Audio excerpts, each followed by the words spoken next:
Hey, what up, guys? Welcome back. So back with another update on my Traptrix deck. I went to two tournaments this weekend. Did pretty well. One of the tournaments I got third place, and one of them I think I got like sixth or seventh or something like that. Either way, as I'm playing through the tournaments, I'm testing out the deck, learning the lines of plays, how to side deck against certain decks. A lot of that sort of information that's sort of new to me. And as I'm playing, I'm kind of thinking, oh, what card would be better than this particular card if I had it, or if I switch one card or another way, or just looking at my opening hands and seeing what I can do. Definitely is a great learning experience. And yeah, back here to just kind of give you an update on my somewhat new deck profile. Yeah, I know it's like almost every week I kind of change up this deck, but that's the whole point of just playing and tuning the deck until you eventually get to a point where you feel most comfortable. And I think I'm getting to the point where I like certain numbers, certain cards. I tested out a variety of different cards, different effects, different builds. Um, the only thing I wish I had that I might want to get in the future would be like pot of prosperity.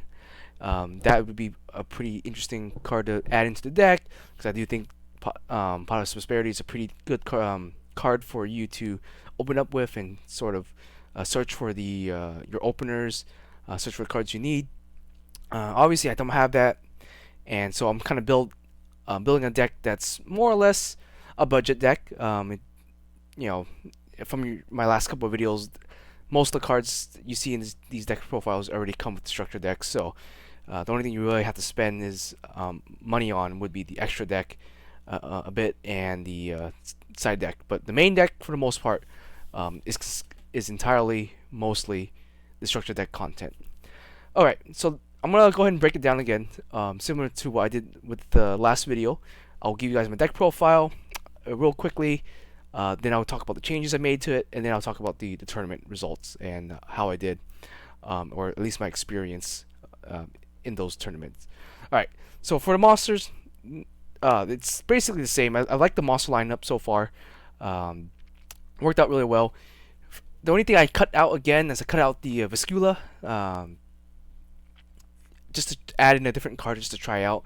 But yeah, let's just talk about it real quick. So triple Ash, triple Parallel Exceeds, triple Mantis, triple Mamelo, and then triple Pudica, and triple Arachnocampa, and then double Diania. So that comes out to be a total of 20 monsters right there, I believe. Even 20, so pretty nice. Yeah, not much to really say about the monster lineup. I think the monster lineup has been pretty good. So you have a total of 14 Traptrix monster. That's like about half your deck. Half your deck is Traptrix monsters because you really do need a Traptrix monster to start your plays. If you don't have Traptrix monster, you really can't do anything. So I added in as many as I can that I think that are good, and ones that I wanted to see the most of. Obviously, I don't want to see like two Diania in my opening hand, so that's why you play two Diania. Viscula is just it's okay card. It's not the best, but for this build, I took it out and trying out some more, a little bit more of a heavier spell build. All right, so double garden. Yeah, double garden. This is just personal preference. I've always liked it. I always like opening up with one, even if I have Pudiku or Pudica in the hand. Sometimes I'll summon Pudica and activate her effect, and then they'll like Ash it or something, which is the really good Ash target. But yeah, so just double above that. New card I'm trying out is the Tantalizing Tune again. I'll talk about that in a second, but let's just go ahead and go through the deck profile really quickly.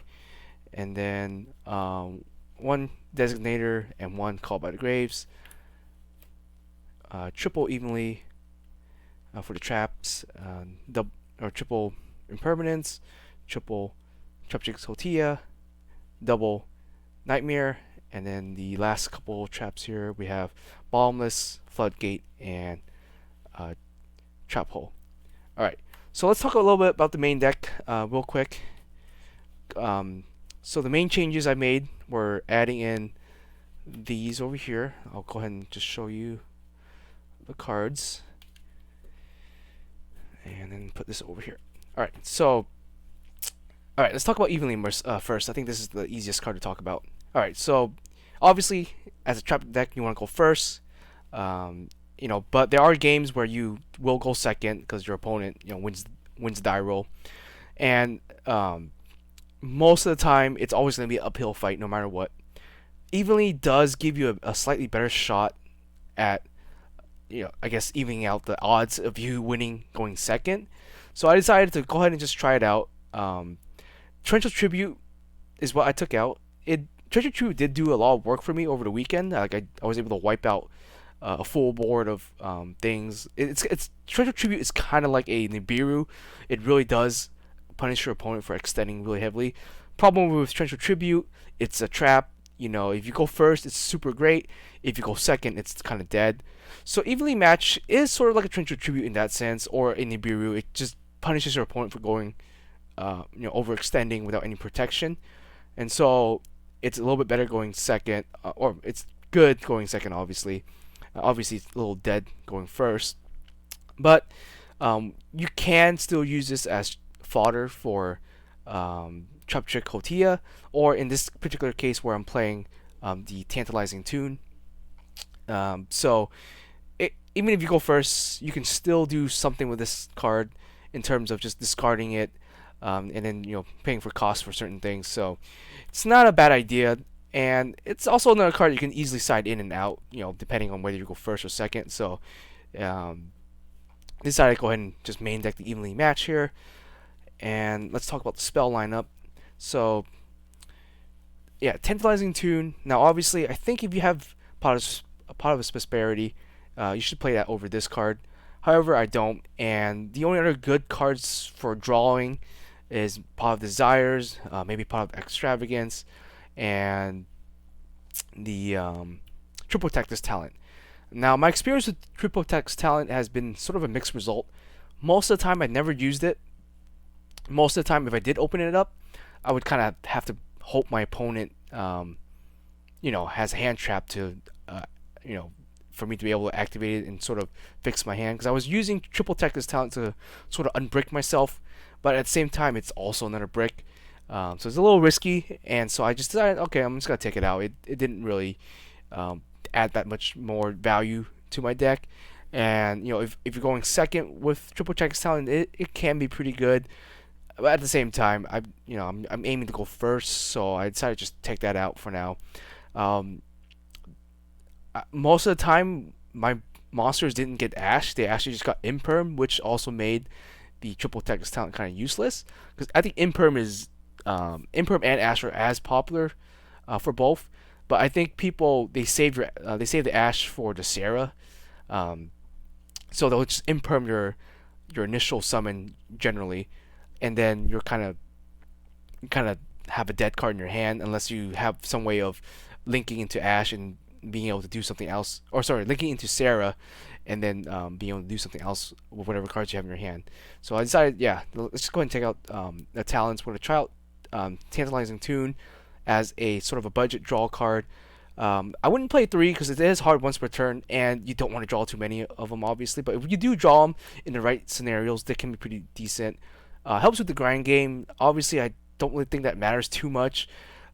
The ability to shuffle or put a trap card or a insect or plant to the bottom of your deck, don't think that really is too relevant. But what Tantalizing Tune does is it helps you get rid of dead Evenlies or maybe dead impermanences if you're going first, and it can also make Diania also live going first. So if you have Diania in your hand and you have another Traptrix monster, you can obviously pitch a Traptrix monster and then summon Diania and get 2 bodies on the board.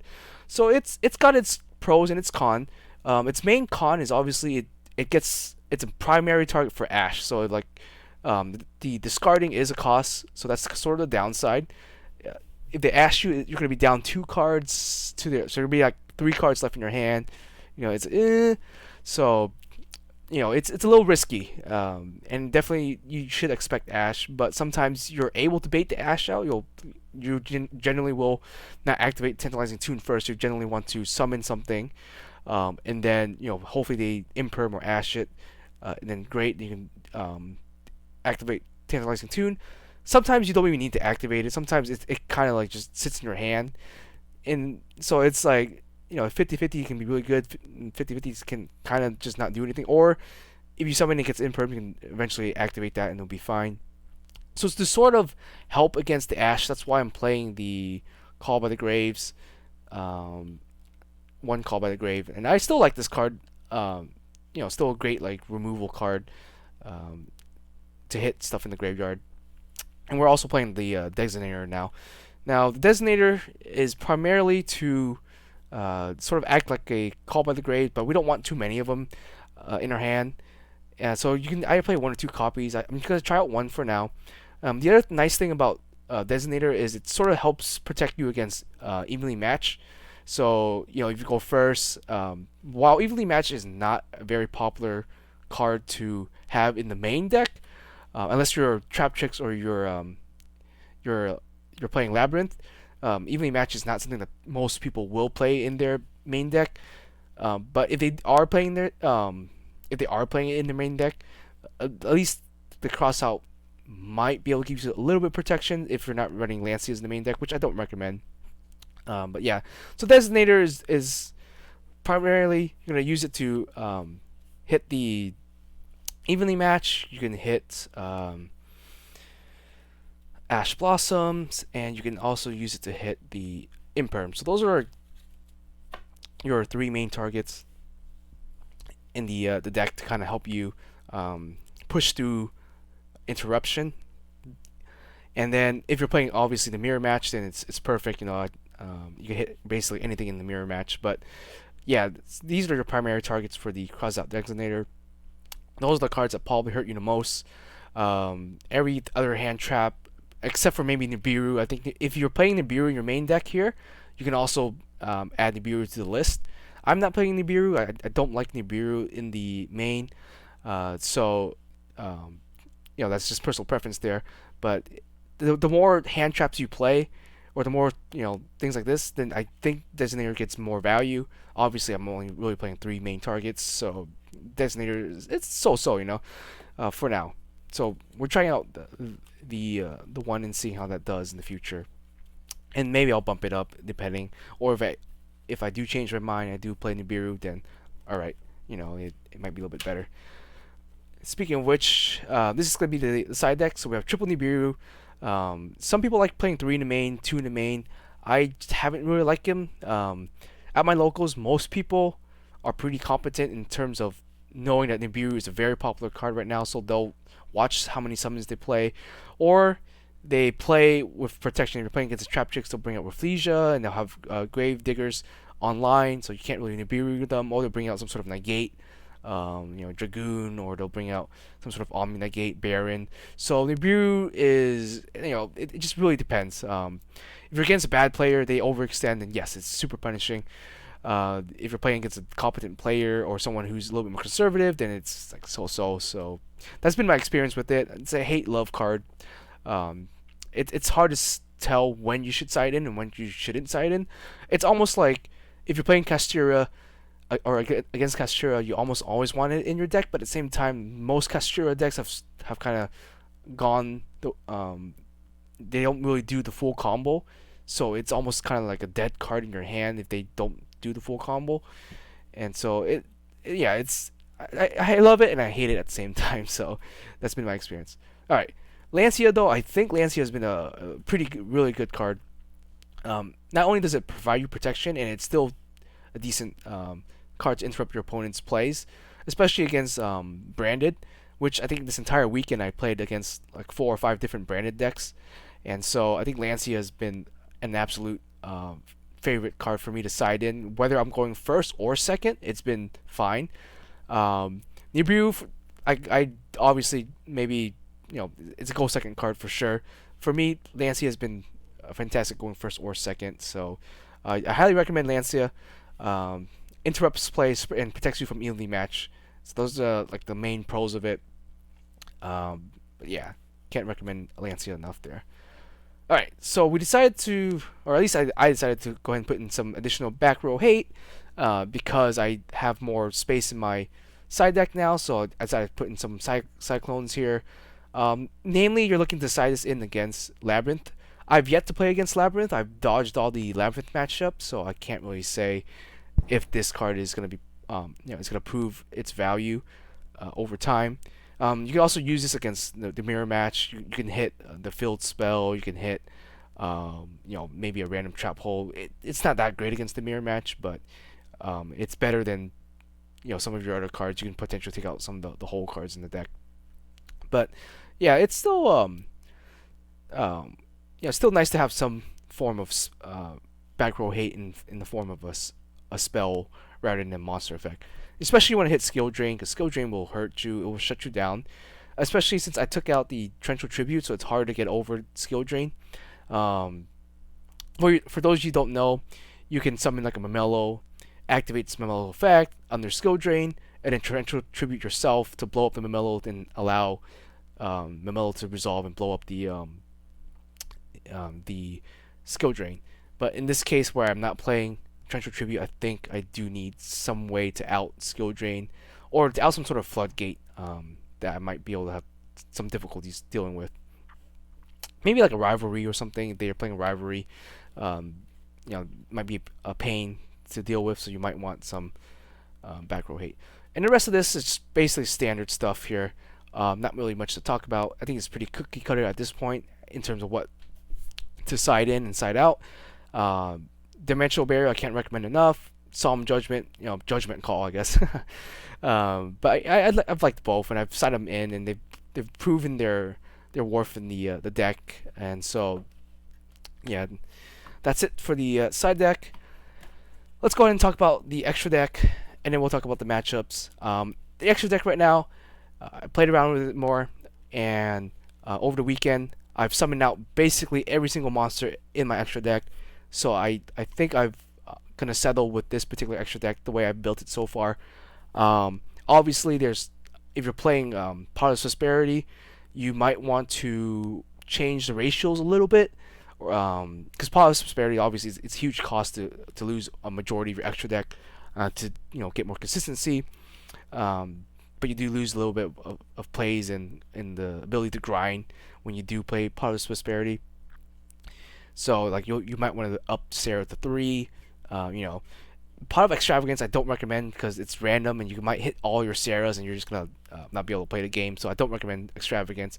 Desires I thought about. This is sort of going off of a tangent, but Desires I thought about.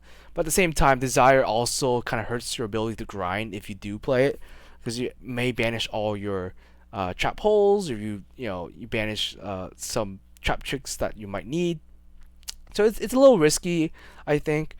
But I think Prosperity is probably the least riskiest and the most consistent in terms of its ability as a card. Recommend that. But since I'm not playing Prosperity, I've turned my entire extra deck into a toolbox. So let's talk about it, and then we'll go from there. All right. So nothing new.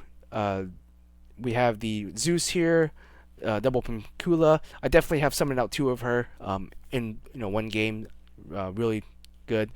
And then the one Rafflesia. She becomes less useful as the game drags on. That's why I don't play 2 of her, because you won't have that many trap holes left in your deck to actually use her effect with. Sometimes I end up searching all my trap holes, like a majority of them, and so she kind of just sits there with one material. Her main purpose is honestly just the Veil effect, which even if she has no material, if she's in your graveyard, you can Hotier her back, and she still provides the protection effect, which is nice. So I believe you only ever really want to summon one of her. I don't believe you ever really want to summon 2 of Lesia and sit on them, because I think that's pretty useless. I'd rather summon double Pincula than a double Rafflesia, or ideally you go Pincula, and then you have one Rafflesia. But yeah, at least in my opinion, I don't think you need 2 unless you're playing Pot of Prosperity. Then sure, go ahead and play 2. All right. Now this card I took out, and put back in. Let's talk about it. Spend a little bit of time talking about this card. So you have Alamaris here. Initially, I didn't really like her, namely because she kind of costs a lot. She costs 2 to 3 materials to make her useful, and majority of the time you have better things to go into. But since I've been experimenting a lot and just been kind of trying out different things, I found her kind of interesting, especially her ability to essentially uh, reuse your monsters on your board.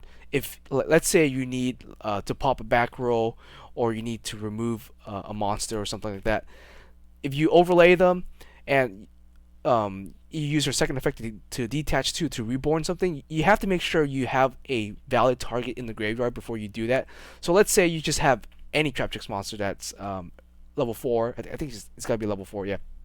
Any Traptrix monster that's level 4 or lower, or it doesn't have to be Traptrix, I think it can just be a plant. Yeah, plant or insect monster level 4. Um, yeah, level 4. Yeah, specifically level 4. I thought it was level 4 and lower, but specifically level 4. Let's say you have Arachno Champ in the graveyard, and your opponent has, I don't know, let's say they have anti-spell against you for some reason, right? Um, what you can do is, if you have like these two in your deck or on your board, you can overlay them, go into her, detach two, and then bring back the Mamelo, and then pop the back row. So you don't have to. The detach is the cost, but there's no, like, you don't have to target at the time of the cost. So you can detach it and then choose Mamelo, summon her, and then pop the back row. Or if you need to kill a monster or something, or banish monster, you can detach two, summon Pudica, banish that particular monster. Or if you're feeling really, really, really spicy, you can go into 3 material. And assuming you have another one in the graveyard, another Traptrix monster in the graveyard, you can overlay 3, detach 2, reborn Pudica, target that monster. Let's say their monster is another Traptrix monster, or some sort of access code or something like that. You can target access code, and then banish it, and then once access code gets banished, then you can activate her effect, detach another one, and then summon access code onto your board. So that's the sort of the versatility of her in that particular sense. So she can act as sort of an MST, or she can act as a Castell of some kind. So she can banish a monster or blow up a back row. Her other ability, let's see, her other main ability for me was to sort of, like, I want to say money laundering a certain card. So with like something like Holtia, I don't really have a better term for it, but essentially having her allows you to convert Holtia into a effect monster. Certain linked monsters like Borisword, or uh, Underworld Goddess, even like uh, Underworld Goddess, or other Borreload, Access Code, they need effect monsters to be able to bring out. And unfortunately, Holtia is a normal monster, so you can't use Holtia to link into those particular monsters. So what you can do is to convert Holtia into a monster, into an effect monster. So what you do is, let's say for example you have these two on the board, Holtia and Pudica, and you want to summon out Borisword or something like that. So let's set up a board, right? So let's say I have let's say I have 4 monsters, and then I have 1 monster in the graveyard. Let's say this is my board. I have Voltia, and I have Arachnochampa in the graveyard, right? Now I want to go into a Borisword. I want to go into a Borreload, or basically anything that requires a ton of materials, and they all require effect monster.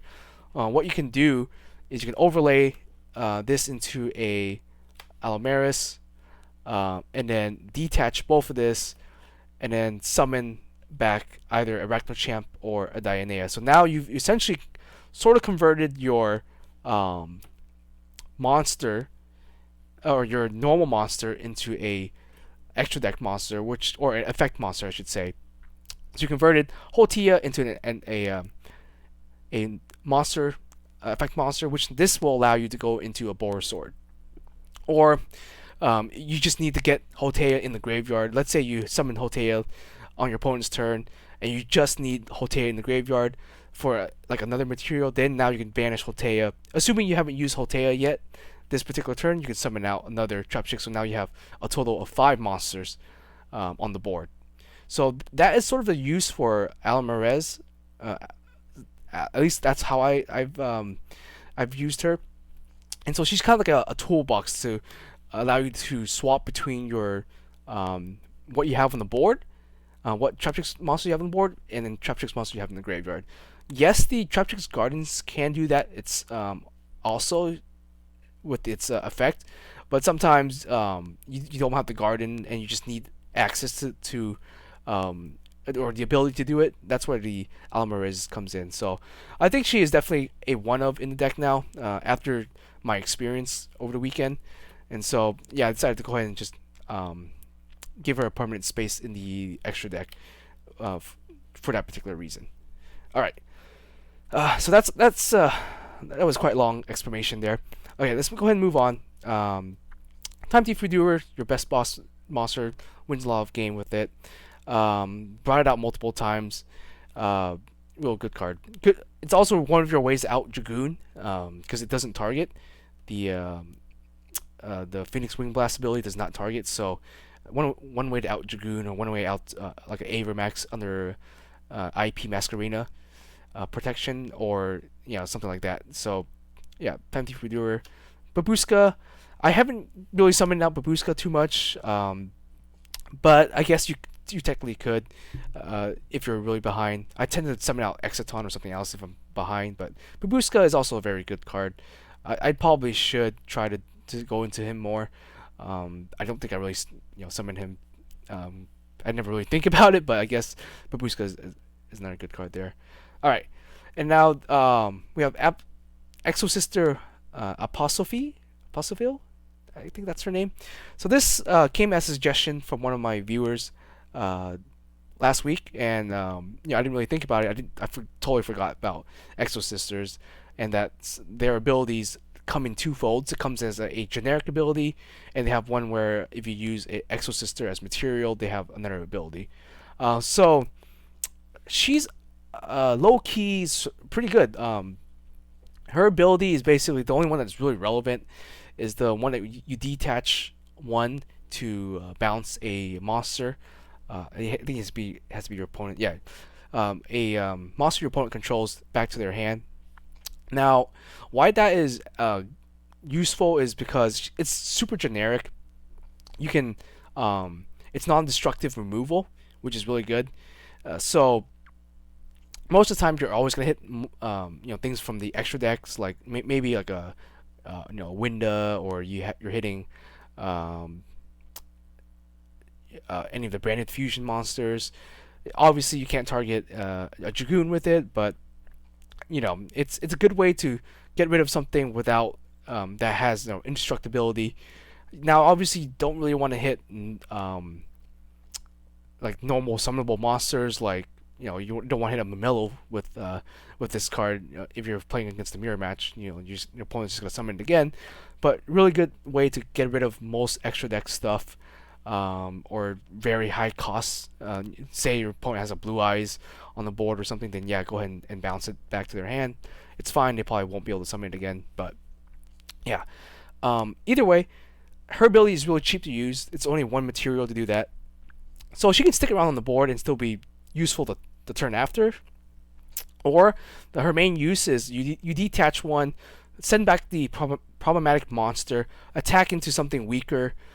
She's 2100, so she's not like the strongest monster, but she's not the weakest. So you can attack into something else, and then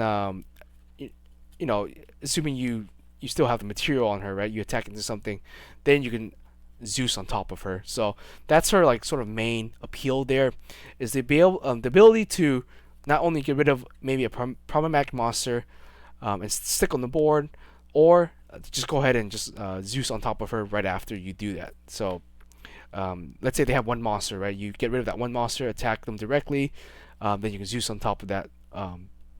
Just sort of like a really good value engine there, or not value engine, but a value card. So That's her great the great thing about her, because I originally wanted to try out Honor Arc Shark, or I wanted to try out Castell, or I wanted to try out the what's the other card? Yeah, I think it was just on ISI on our arc.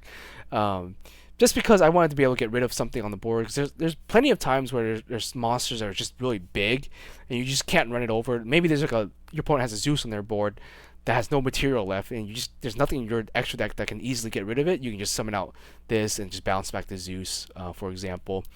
Um, so yeah, her effects is really cheap to use. She has the added bonus of not being able to be destroyed by monsters that are summoned from the graveyard, which is nice. I don't think that's really relevant. Maybe if you're playing against like a Phoenix Enforcer, um, Phoenix Enforcer can't technically destroy her, but yeah, it's kind of a nice card, and I've summoned it out a few times. What's also nice about her is that she can also target face down cards. So if your opponent has a set monster, you can actually bounce the set card. Unlike Castell and Silent Honor Arc, they both need to be face up. Silent Honor Arc requires it to also be in attack position, but she can actually just target anything that they control. And like I mentioned, it's non-destructive removal. Really good against Branded. So many times I played against Branded, they get out a Mirror Jade. I bait their effects out. Mirror Jade's already used their effect. Now, getting rid of Mirror Jade is an absolute pain in the ass. Namely because if you get rid of it, it just blows up the board once at the end of the turn, which means, yes, you can kill the Mirror Jade, but now you don't really have a way to set up your board safely anymore, and it just gets like blown up. So you kind of leave yourself wide open for like a Branded player to OTK you, which is really easy. Like they can really easily OTK you if you leave your board open, because they can summon like 4 or 5 monsters, fusion monsters a turn. So she's great for getting rid of Mirror Jade, because you bounce her back, or bounce the Mirror Jade back to the deck, or the extra deck, and so Mirror Jade doesn't activate its effect because it's getting sent back to the extra deck, and the monsters don't activate their effects when they do that, when they get sent back to the extra deck. So really nice, real nice way to out a Mirror Jade, because otherwise your only other way to out a Mirror Jade is to go into like something like Abyss Dweller, and then maybe activating the Abyss Dweller, and then trying to kill the Mirror Jade, and that's just kind of like a pain in the ass. Where like the Exo Sister here just requires 2 materials just to get rid of the Mirror Jade. So yeah, really good card for that scenario, which came up a lot this weekend because I played against so many Branded decks. But yeah, all right, let's move on. Let's talk about yeah. So Exaton, I did bring him out a few times, once or twice, just to punish people who overextend. Maybe they don't have any negation up. Yeah, just if you go second and they put like a bunch of cards on the board, but don't have any sort of negation, or you bait them out of their negation, you can just blow up their board, and yeah, Exaton just punishing for against people who get really greedy. Dweller. Never really use him too much. Mostly use him against Branded. But yeah, other than that, I don't really summon out Dweller too much, but it's nice to have. Alright, the last couple cards here are not much to really say. I mentioned them before. I did try out the Link 2 Charmer, the Earth one. I didn't really summon her too much. I think she's better in the OCG because a lot of the Traptrix monsters, or Traptrix deck in the OCG, they do play the Charmer, Susa, I think. But she's not that great here because the only real target you can bring back with her is generally a Fenrir. But you already have a good matchup against Kashira, so I don't really think you really need her. Her main thing is that you can use her to sort of get rid of an Ibli if they summon an Ibli on you. If they summon Contact C, you can just get rid of Contact C using Corellia, because Contact C is an insect. So if you ever do play against Traptrix, never do Contact C against them. But yeah, Contact C is you can get rid of that. Ibli, you can, if you play the Asusa, you can do that. If not, then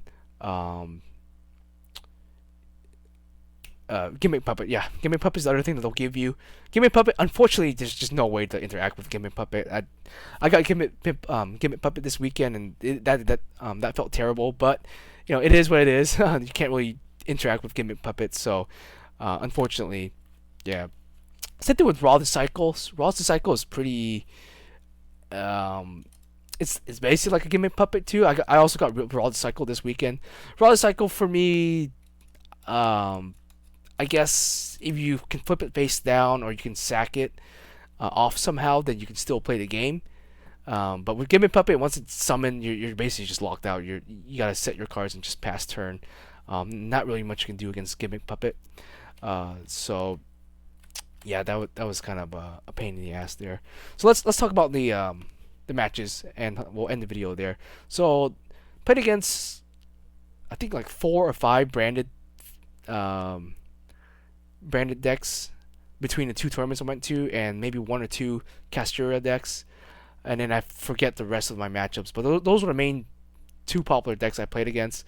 I missed Labyrinth. All the Labyrinth player and all the other Traptrix player, we missed each other, so didn't have any mirror matches against that.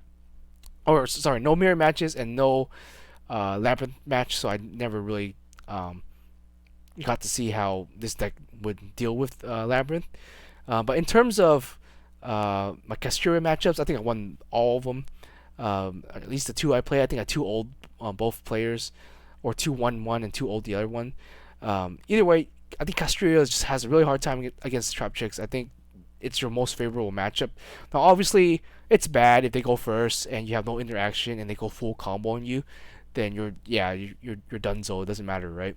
But if they're playing a fair Castoria deck, they just can't grind you out. They can't play through your back row, which is really nice. And then your monsters, are pretty good against them. Your trap hole monsters. You banish their like they try to summon something. You activate a Hotia from the graveyard. You summon up Piccola. You banish their monster. There's a lot of ways to interrupt them while they're trying to just bring out their board.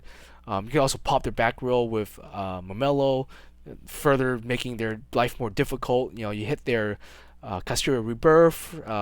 Hitting the fill spell is not that great, but hitting the Rebirth is really good, because without their Rebirth, they can't really play the game. They can't really extend as much. Reinhardt, the baby one, you can negate, or you can just there's things you can interrupt with Reinhardt. So overall, the deck, unless they just rip a bunch of evenly matches on you that you can't do, or to get out the big Horizon Heart out really early, and they kept banishing your stuff, then you might have trouble.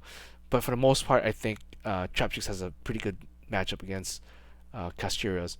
Now the match that maybe it's just me personally, but I haven't really got used to playing against Branded, because I wasn't really playing Yu-Gi-Oh that much when Branded was super popular, and I guess it's got more popular now. But back when the structure deck came out, I wasn't really playing that much, so I'm not really 100% familiar with all their cards, and I'm still learning the matchup.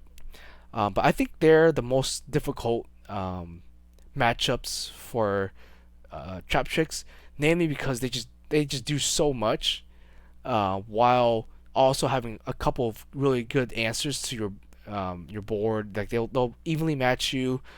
They have Branded Lost, which is super annoying to deal with.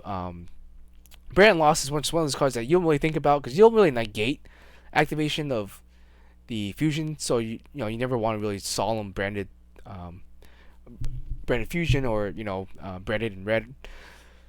But for them to not allow you to respond to their summons of their fusion makes it very difficult to combat the deck. Even if you go first, and they activate Branded Lost, and you don't out the Branded Lost, your board can easily crumble. Is what I found. Dragoon is also a very difficult card to deal with. I got Dragoon summoned multiple times on me during the last couple of days of playing. Sometimes I can out it, sometimes I can't. Obviously, your best way to combat that deck is honestly just not let any fusion resolve. And obviously, if you have Dimensional Barrier, or you have maybe even a Lancia, would be really good. So my matchups against them have been like a 50-50. It's like so. I think it comes down to kind of the skill of the player also. I played against some pretty good branded players, and I played against a few players that were more newer to the deck maybe, which I can easily tell like a decent branded player versus someone who's a little bit more inexperienced. But yeah, definitely it's a hard matchup. Um, my my only card like siding in for against them. I think D barrier. I used to only side this in, going first against them, but now I think I'm just gonna play it in the main deck, first or second, and it doesn't matter. I think it's definitely just gonna be a card that I want in there. It also allows me to out Dragoon. It negates all the effects on the board, which is nice. So another good way to out the Dragoon. Solemn probably not too great against that deck. The only thing you want Solemn for is to stop their impermanence, honestly. Or not, sorry, not impermanence. You want to stop their evenly matched. So that's the only thing Solemn is really good for. So it's not even that great of a card. Their back row is non-existent. You do want to hit Branded Loss, but it's not really worth siding these cards in just to get rid of Branded Loss. I definitely think this is really good. Lancia is really, really good against them. If they get out Albion, and they try to use Albion's effect, you can just Lancia them, and most of the time they'll just like pass turn if they can't go into Mirror Jade. So I think Lancia has been really good. First or second, a fantastic card. Not only does it provide you protection against evenly matched, it also interrupts the Albion play, interrupts a couple other things. So definitely, I think Lancia is a must in that particular matchup. And then Nibiru, hit or miss, honestly. Um, Most of the time, they will play into it because Brand they fusion summon quite a bit, and they for their like combo lines, and so Nibiru can hit them. But if they do get out with Dragoon on you, then Nibiru's kind of hard. Or Dragoon hard counters it. So, but if they don't get out Dragoon, there's a potential for you to go ahead and just Nibiru them. But I think even Nibiru is not that strong. I think obviously the D barriers and the Lanciers are the most strongest cards against them. So my record, I think I won one or two matches against Branded, and I tied two matches, and I lost one match. So I think that was my record. So it's like kind of like an even split there. Um, but yeah, I think the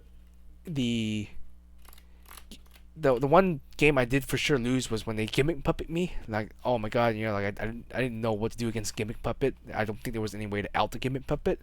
So that kind of unfortunately sucked. Against the other matchups, I think it was just based on the skill of the players. I had some pretty good draws. I did win the match where I got Raw to cycle just because I think I could play through that. I think my board was set up well enough where it didn't matter that I got Raw to cycled. But the gimmick puppet win, obviously I didn't win. But what else happened there? Boar Sword happened twice in that particular game, or not that game, but against Branded. So I what I did is let me pull out some cards to kind of explain what happened here. So I think I had like a board something like this, and I had this. They had like a Mirror Jade, and I think a Nuber in defense mode. So I think this was my board here, something like this, right? So I linked into this, linked into the apostrophe.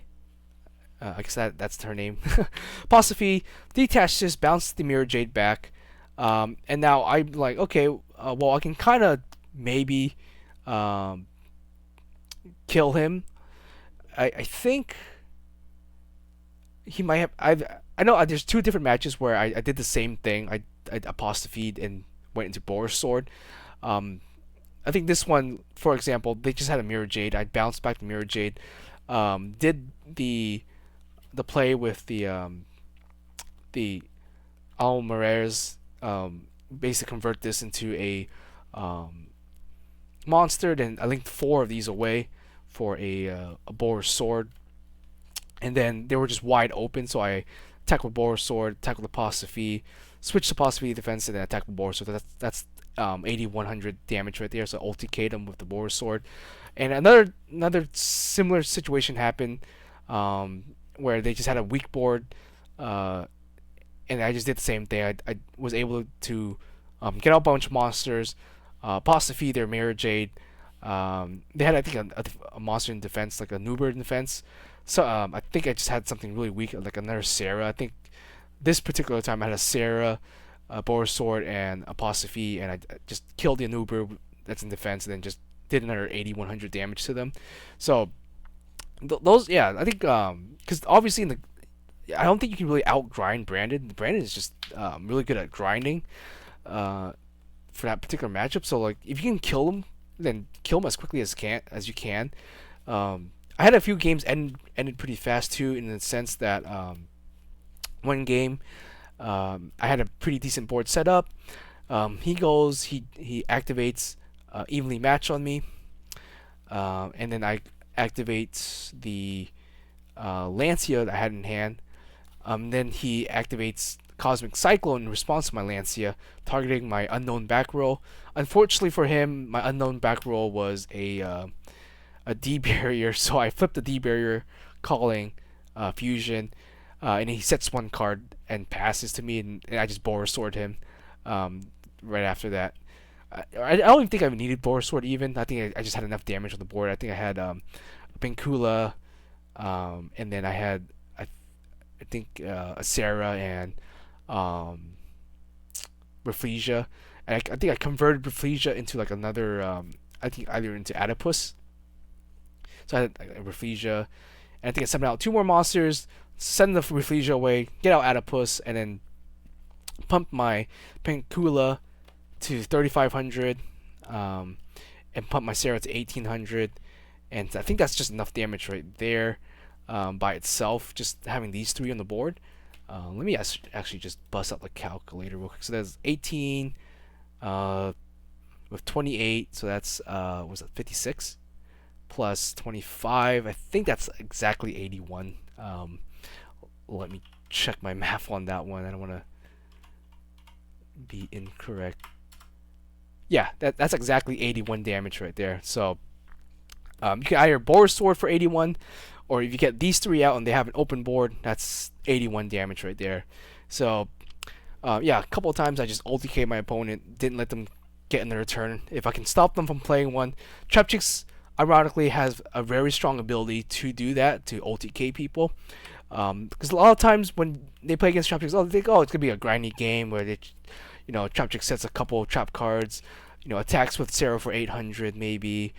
Maybe attacks this for 25, and you have like a weak, like, Raphasia on the board. But honestly, you can make your entire board into an OTK board really easily, either with Boar Sword or just having Adipus out here, and even just having just regular monsters. If you can pump these up by 1,000 each, they become pretty big. Like, you don't think about it, but this becomes 27, this becomes 23, and you just deal a lot of damage to your opponent. By just boosting your entire board by 1,000 attack points. So in the way, Adipus can be like a Boar Sword, or just play Boar Sword himself. Yeah, so those cards were really good for just ending the game really quickly. All right, guys, I think that's it. Starting to lose my voice, but yeah, had plenty of good matches this weekend. Learned a lot. Definitely need more practice against branded fusion, or just branded in general, branded Despias. I need more practice against Labyrinth. I never got to play against Labyrinth, so I don't really know what I would do against Labyrinth. The side deck, I think I'm liking this right here. The side deck's been really solid for me, and I want to try out the main deck more, especially with the evenly matched in the main. I want to test out the cross-out designator here. Now, like I mentioned, cross-out designator is a little iffy, because we're not really a combo deck, but at the same time, sometimes getting our initial normal summons impermed or ash kind of hurts. So, or if you're playing Pot of Prosperity, or you're playing the tantalizing tune. Getting that Ash also hurts. So Designator and Call by the Graves are kind of cards to help sort of shield you from that. But obviously, I wouldn't really rely on them either. But Designator is kind of nice in the sense that you can also protect yourself from an evening match if um, you're during your first game. A majority of the time, most people aren't playing evenly match in their main deck, but if they are, it's sort of a nice protection from there. I don't know if I would ever bump this to 2 to 3. It really depends on you as a player. If you have like Nibiru in the main deck and you have I don't know a bunch of other hand traps in the main deck, or maybe just one ofs, you have like one Impermanence, one Nibiru, one evenly match, one like triple Ash, then yeah, you could probably play more Designator to kind of both protect yourself against those particular cards, or um, yeah, just basically just protect yourself, build your board, and then don't let your opponent out it.